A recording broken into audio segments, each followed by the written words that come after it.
Hi everyone, Clara is here again.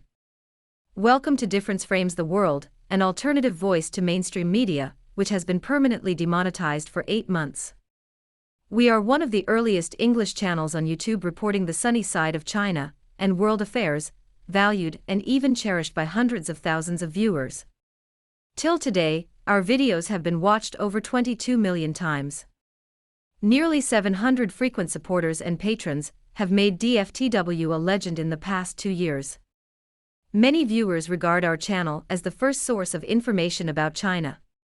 Please note that we are also maintaining another channel, DFTW Classic, for fear that something unexpected will happen to this channel someday. Please subscribe to that channel, as most of our videos will not be available on this channel anymore.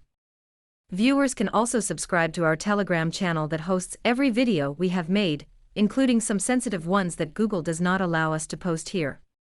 Today, we continue to summarize the Chinese ambassador to the US, Qin Gang's answers to mainstream media on August 16, 2022. We published parts 1 and 2 of the series, and here comes part 3. Paul Beckett from the Wall Street Journal asked about cooperation between the two countries suspended after Pelosi's visit, such as climate change. He asked the ambassador what the United States should do to resume those cooperations, and he clarified that Qin Gang could talk about any of the frozen places. Qin Gang replied, "We are taking countermeasures. They should not be surprises." Before the visit, we warned the US side repeatedly that if she went, it would have severe consequences on our exchanges and cooperation between our two countries. Still, it happened. And we mean what we say. We suspended dialogue, communication and cooperation on some subjects, in some areas, including climate change. The US said China is punishing the world by suspending the climate dialogue. But the question is, does the United States represent the world?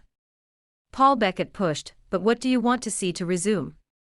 Qin Gang responded, to resume, I want to see the United States at the moment think about its behavior on Taiwan, to reflect on what the true One China principle is, and to refrain from doing anything more to escalate the tension, because there are some worries around these days in China that the US will take more actions, politically, militarily.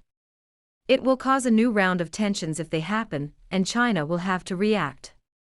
Paul Beckett started another question related to the subsequent congressional delegation, to which the Chinese ambassador replied, "We object to it from the very beginning."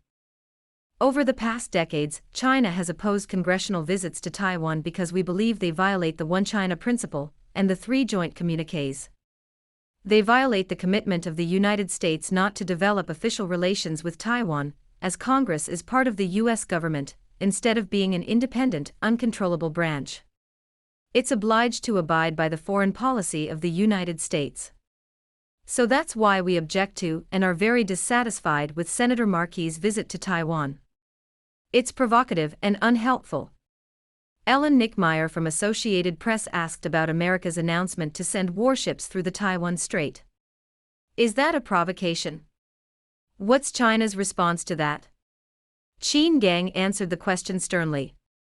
The US side has done too much and gone too far in this region.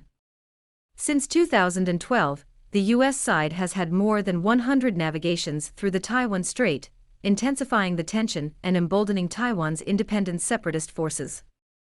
As you have mentioned earlier, we have noted what the US military said these days, that they would have a military exercise or navigation again. But I do call on American colleagues to exercise restraint, not to do anything to escalate the tension. So if there's any move damaging China's territorial integrity and sovereignty, China will respond. It is worth mentioning that China has already responded to America's rhetorics about the so-called standardized sea and air passages through Taiwan Strait. Yesterday's video mentioned that USS Ronald Reagan is now sleeping in Japan after a new round of military exercises due to Senator Markey's delegation to Taiwan. In 1996, America's aircraft carrier strike groups, USS Independence and USS Nimitz, entered China's coastal waters to pressure the Chinese army militarily.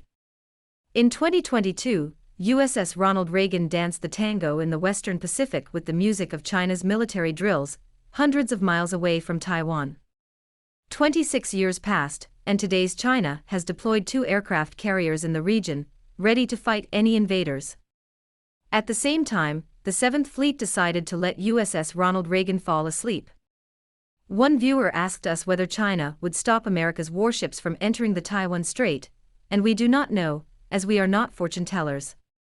However, we are sure that if 1 or 2 U.S. warships pass the Taiwan Strait, they will be greeted wholeheartedly by the Chinese army, and dozens of Chinese warplanes and destroyers will babysit them like parents sending their kids to their kindergartens. Who cares if the U.S. will send its warships and warplanes to the Taiwan Strait or not? The Chinese ambassador is too polite to blame or ridicule the U.S. military, but spokespeople from the Chinese army do not choose their words. Several Chinese destroyers are flexing their muscle in their coastal waters, and they are brand new, not rusty as their American counterparts. Some viewers say China should not develop its military, so Western nations will not be scared. We disagree. China used to be the weakest kingdom in the world after the 2 Opium Wars, and if viewers go to England or France and visit their museums, they will find a lot of exhibits that are booties from old China. Suppose China does not have a solid army to defend itself. In that case, militants from the West can even dismantle China's high-speed rails and put them in museums for their grandchildren to worship. Canada, our great country, now boasting the world's most remarkable freedom, human rights and democracy, without a slight whiff of shame, put a Chinese general's tomb in its Royal Museum in Toronto, Ontario. We agree Qin Gang is a great and unrivaled diplomat, but he is too nice. He should tell the Western media guys in a language they understand. Let us call it a day, and we will talk about Hong Kong in the next episode. Before saying goodbye, we want to show our sincere gratitude to our supporters and patrons who have helped us through the financial difficulties. They keep DFTW alive as an independent channel, an impartial voice on the platform. We are not entitled to any revenue generated from advertisements on our videos. However, viewers are not discouraged from watching them if they are more informative, educational, and entertaining than our content. We face dire financial difficulties, but we will not compromise on the video quality. Please help us through PayPal and Patreon, or scan the QR codes to support us on WeChat, Buy Me a Coffee or GoFundMe.